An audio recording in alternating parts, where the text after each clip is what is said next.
Carlos Oswida writes a Twitter thread for Tim Pool.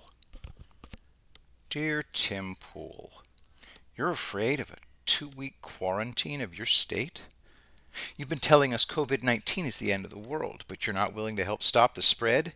If Donald Trump has to quarantine New York, New Jersey, and Connecticut, thank your governors. Cuomo didn't even know that he had 2 warehouses full of respirators.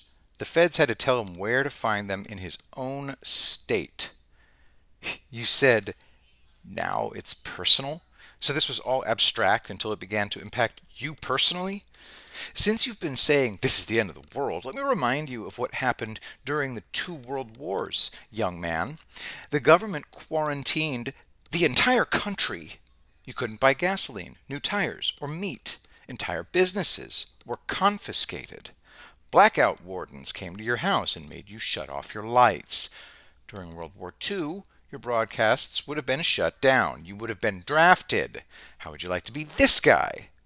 He is at 36,000 feet, wearing massive heavy armor, trying to shoot down German fighters armed with cannons and heavy machine guns firing directly at him. How would you like to be inside Wee Willie? I'm 57 years old.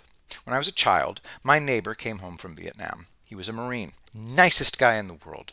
Lost his left leg at the age of 22. I grew up expecting thermonuclear war with the Soviet Union. Try living with that hanging over you 24 hours a day. You're very lucky, Tim, but you're not grateful. So now you get to be inconvenienced for 2 weeks.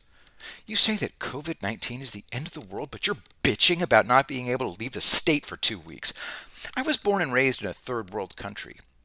You've said you can't support Trump because he's mean and he has a potty mouth. That's why you're so upset that the attempts to stop the spread of COVID-19 are finally impacting you personally? You haven't grown up yet. Well, welcome to adulthood. I had to stop listening to you on YouTube because your videos are too frustrating.